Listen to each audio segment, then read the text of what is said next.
Setiap musim semi, Vladimir Putin mengadakan pesta untuk disaksikan seluruh dunia. Di antara para tamu ada para pemimpin, menteri, miliarder, 20.000 orang dari lebih dari 130 negara, semuanya diundang ke kota tempat ia lahir. Dan semuanya datang hanya untuk mendengar satu kalimat saja. Rusia kuat, Rusia memegang kendali. Tahun ini para tamu sudah datang. Dan hal pertama yang mereka lihat bukanlah Rusia yang kuat. Yang mereka lihat adalah sebuah kolom asap hitam yang membumbung di atas kota.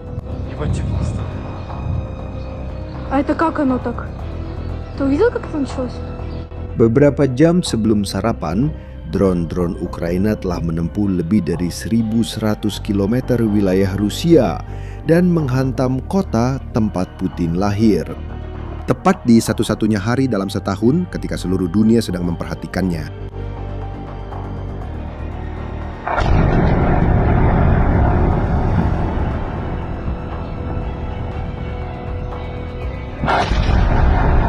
Pada hari yang dia sendiri pilih untuk membuktikan bahwa Rusia itu aman. Dunia menyebutnya sebagai satu lagi penghinaan bagi Putin. Tapi ada satu detail penting yang jarang diperhatikan orang. Karena itu bukan serangan yang menembus pertahanan Rusia karena kebetulan. Itu adalah serangan yang memilih setiap target dengan sangat hati-hati. Dan apa yang menjadi target-target ini secara bersamaan punya banyak alasan untuk membuat Putin dan pemerintahannya sangat khawatir.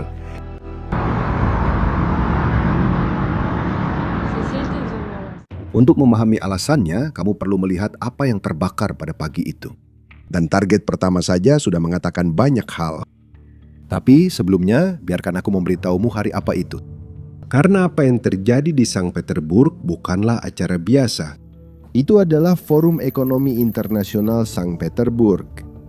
Anggap saja itu sebagai versi Rusia dari Davos. Pertemuan tahunan di Swiss itu yang mempertemukan para pemimpin, bankir, dan investor terbesar di dunia. Itu adalah ajang yang Rusia adakan setiap tahun untuk menunjukkan kepada dunia bahwa mereka masih merupakan kekuatan besar, bahwa layak untuk berinvestasi di sana, bahwa sanksi-sanksi tidak menjatuhkan apapun. Dan tidak berlebihan jika dikatakan bahwa itu adalah pesta pribadi Putin. Forum ini berlangsung di bawah naungan beliau sejak 2006. Dialah yang menutup acara tersebut, selalu dengan pidato besar di sesi utama. Dan tahun ini, pidato itu dijadwalkan 2 hari setelah serangan tersebut. Arab Saudi adalah tamu kehormatan. Bahkan seorang perwakilan yang terkait dengan Gedung Putih era Trump telah mengkonfirmasi kehadirannya di antara hadirin. Jadi, pikirkan tentang pemilihan waktu itu. Dari semua hari dalam setahun, Ukraina justru memilih hari di mana Putin memiliki jumlah mata asing terbanyak yang memperhatikan kotanya. Kelihatannya hanya sebuah provokasi, tapi sebenarnya jauh lebih dari itu. Dan ada satu hal yang perlu kamu ketahui. Untuk memahami besarnya hal ini, serangan ini tidak datang begitu saja. Sehari sebelumnya, Rusia telah meluncurkan lebih dari 600 drone dan rudal ke kota-kota Ukraina, menewaskan lebih dari 20 orang termasuk anak-anak. Sankt Petersburg adalah jawaban dari Ukraina, dan itu adalah jawaban yang mengesankan. Target pertama adalah terminal minyak sekitar 16 km dari pusat kota tempat forum akan berlangsung. Dan inilah hal pertama yang perlu Anda pahami. Bagi Rusia, minyak bukan sekadar minyak. Itu adalah sumber uang yang membiayai perang. Dari sanalah sebagian besar dana untuk membiayai rudal, tentara, dan tank berasal. Itulah sebabnya selama lebih dari setahun, Ukraina telah melakukan kampanye sistematis terhadap kilang dan terminal minyak Rusia. Dan angkanya sangat mengkhawatirkan bagi Rusia. Pada beberapa kesempatan, hampir 40% kapasitas ekspor minyak Rusia sempat terhenti dengan antrean kapal tanker yang menunggu. Di Teluk Finlandia, di wilayah-wilayah yang diduduki, SPBU harus membatasi berapa banyak setiap orang bisa mengisi bahan bakar. Keran yang membiayai perang itu kini makin seret. Jadi terminal yang terbakar itu saja sudah masuk akal menyerang sumber uangnya. Tapi disitulah semuanya jadi aneh. Karena di malam yang sama di sisi lain kota, target kedua juga diserang. Dan sepertinya itu tidak ada hubungannya dengan yang pertama. Sebelum lanjut, kalau kamu suka analisis ini, jangan lupa subscribe channel ini. Bagian selanjutnya adalah bagian yang hampir tidak ada yang menyadarinya. Target kedua adalah sebuah kapal perang. Sebuah korvet Rusia bernama Boyki terkena serangan di dalam pangkalan Angkatan Laut Kronstadt yang terletak tepat di pintu masuk Sankt Petersburg. Ini adalah salah satu kapal paling modern di armada Rusia, dipersenjatai dengan rudal yang mampu menenggelamkan kapal musuh.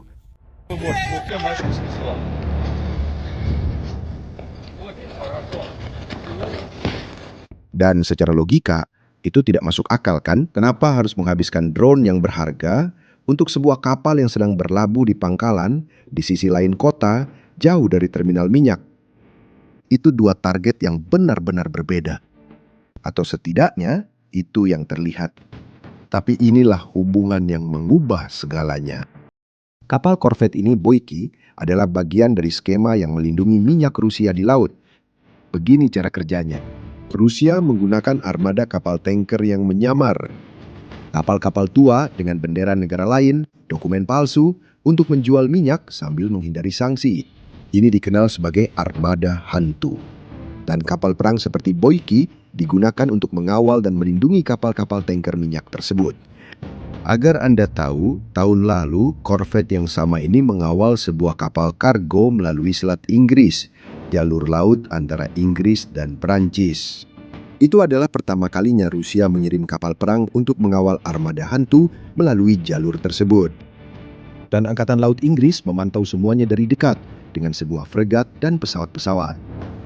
Kapal korvet ini juga pernah mengawal muatan militer yang keluar dari pangkalan Rusia di Suriah. Artinya, ini bukan kapal sembarangan, melainkan bagian penting dalam logistik perang Rusia. Dan ada lagi, para penyelidik menemukan bahwa Boyki sempat memalsukan sinyal identifikasinya sendiri. Kapal itu muncul di sistem pelacakan seolah-olah hanya kapal nelayan biasa. Sebuah kapal perang menyamar sebagai perahu nelayan kecil. Armada hantu secara harfiah. Kamu sadar apa yang terjadi? Itu bukan dua target yang tidak berhubungan, itu adalah hal yang sama, diserang dari dua sisi, uang dari minyak, dan kekuatan yang melindungi uang itu. Ukraina menghantam sumber pendapatan Rusia di terminal, di darat, dan kembali menghantam kapal yang melindungi sumber pendapatan itu di laut. Dan ada satu detail yang punya efek simbolis yang sangat besar. Korvet itu diserang langsung di pangkalannya sendiri, di kandangnya sendiri. Kapal itu sudah berhenti untuk perbaikan sejak Februari.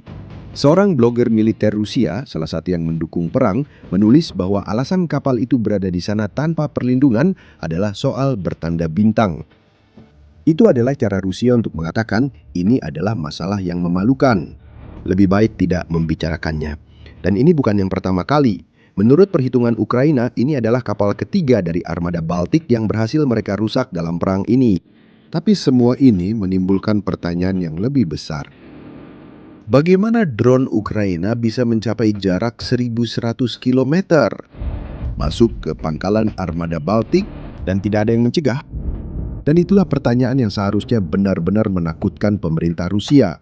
Karena 1.100 km itu sangat jauh. Itu adalah jarak yang selama berabad-abad menjadi pertahanan terbaik Rusia. Negara ini begitu besar, begitu luas, sehingga musuh tidak pernah bisa mencapai pusatnya. Tapi itu sudah berakhir, dan itu bukan kasus yang terisolasi. Beberapa minggu sebelumnya, drone-drone Ukraina telah menyerang pangkalan udara Shagol di wilayah Chelyabinsk di pegunungan Ural, lebih dari 1.700 km dari perbatasan. Dan tahu apa yang paling menarik perhatian?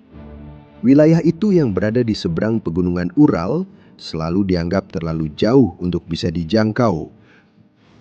Tak tersentuh. Tapi Ukraina berhasil mengirimkan drone-drone mereka ke sana dan merusak beberapa jet tempur Rusia yang paling modern dan paling mahal. Pola ini terus terulang semakin dalam. Tapi kalau bicara soal serangan di Sankt Petersburg, tahu apa yang terjadi saat drone-drone itu akhirnya muncul di langit kota? Di beberapa kesempatan, orang-orang terlihat menembak ke arah drone, mencoba menjatuhkannya. Dan lihat, itu bukan cara yang benar untuk mempertahankan sebuah kota besar. Itu yang dilakukan ketika sistem pertahanan sudah gagal dan yang tersisa hanya improvisasi. Rusia mengatakan telah menembak jatuh ratusan drone pada hari itu. Mungkin memang begitu, tapi hanya segelintir yang berhasil lolos. Dan mengenai target yang tepat agar pesannya tersampaikan. Dan ada bagian kedua dari cerita ini yang hampir tidak bisa dipercaya. Saya sedang membicarakan senjata yang melakukan itu. Drone jarak jauh yang paling sering digunakan Ukraina saat ini harganya masing-masing kurang lebih setara dengan harga sebuah mobil murah. Sebagian besar terbuat dari kayu lapis. Sebuah perusahaan Ukraina memproduksi sekitar 200 unit per hari. Perusahaan itu bernama Firepoint. Drone-nya FP1. Masing-masing harganya sekitar $55.000, seharga sebuah mobil. Dan Firepoint memproduksi sekitar 200 unit per hari. Saat ini, drone-drone ini menyumbang lebih dari setengah dari semua serangan jarak jauh Ukraina terhadap Rusia. Dan ini bagian yang menarik. Perusahaan ini didirikan pada tahun 2022 oleh orang-orang yang bukan berasal dari industri senjata. Ada arsitek, orang dari dunia perfilman, bahkan desainer video game. Orang-orang biasa yang setelah invasi memutuskan untuk membuat drone murah. Saat ini perusahaan memiliki di antara para konsultan mereka tidak lain adalah Mike Pompeo, mantan Menteri Luar Negeri Amerika Serikat, yang menyebut Firepoint sebagai titik balik. Untuk mengarahkan drone-drone ini sejauh itu, orang-orang Ukraina membuat sebuah skema yang cerdik. Sebuah drone pengulang sinyal pergi ke perairan internasional dan memancarkan ulang sinyal ke drone-drone serang. Kemungkinan besar menggunakan internet satelit. Teknologi murah, cerdas, dan sulit dihentikan. Dan disinilah semuanya jadi terasa absurd. Di satu sisi ada Rusia yang raksasa dengan kapal-kapal yang harganya sangat mahal dan wilayah yang sangat luas. Di sisi lain ada drone dari kayu lapis yang tampak seperti mainan. Dan harganya setara dengan sebuah mobil.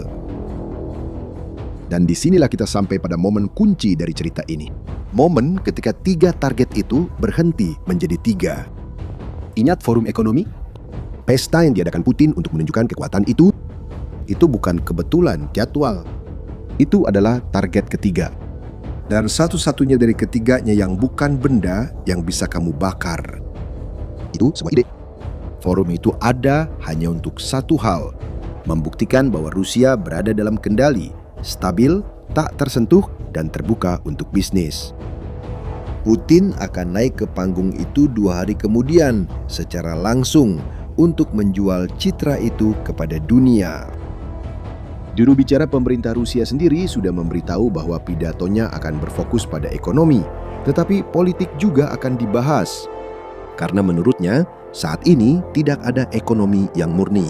Artinya, tidak mungkin lagi memisahkan ekonomi dari perang.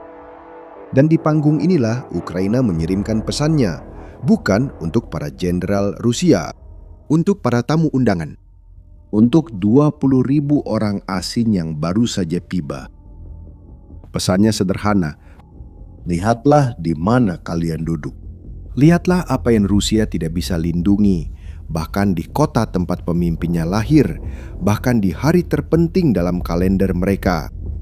Dan ini bukan pertama kalinya Ukraina memilih panggung di mana Putin mencoba terlihat kuat.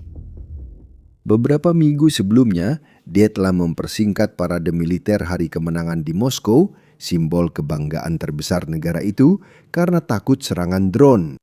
Siapa yang mempersingkat paradenya sendiri sudah menerima pesannya. Jadi lihatlah apa yang benar-benar terkena pada pagi itu. Uangnya, terminal minyaknya, kekuatannya, kapal yang melindungi uang itu, dan etalasenya. Citra sebuah negara yang sedang mengendalikan keadaan. Dia membongkar di hadapan seluruh dunia mesin yang menjaga Sang Petersburg tetap berdiri. Dan perhatikan apa yang dilakukan Putin setelah itu. 2 hari kemudian, dia naik ke atas panggung dan berpidato tentang Rusia yang kuat dan stabil. Seolah-olah asap itu tidak pernah ada. dan otoritas Rusia berusaha mencegah publikasi foto-fotonya dan video-video kerusakannya. Sebenarnya ini adalah bagian dari kebijakan yang sudah diterapkan Rusia di puluhan wilayah dengan memberikan denda kepada siapapun yang mempublikasikan gambar tentang kondisi setelah serangan. Keheningan inilah yang paling menunjukkan segalanya. Lalu kenapa mereka harus menyembunyikan hal ini? Kebakaran itu mereka padamkan dalam beberapa jam saja. Tapi gambarnya, gambaran tentang sebuah negara yang bahkan tidak bisa melindungi kota tempat pemimpinnya lahir pada hari yang dia pilih sendiri, gambar itu tidak bisa dihapus. Dan itulah target sebenarnya, bukan minyak, bukan kapal. Ide bahwa Rusia yang mengendalikan. Setiap bulan yang berlalu, drone-drone itu masuk lebih dalam, lebih murah, di lebih banyak tempat secara bersamaan. Membuat ide itu semakin sulit untuk dipertahankan. Jadi pertanyaannya sekarang bukan lagi apakah Rusia bisa mempertahankan Sankt Petersburg. Ada pertanyaan lain yang jauh lebih besar.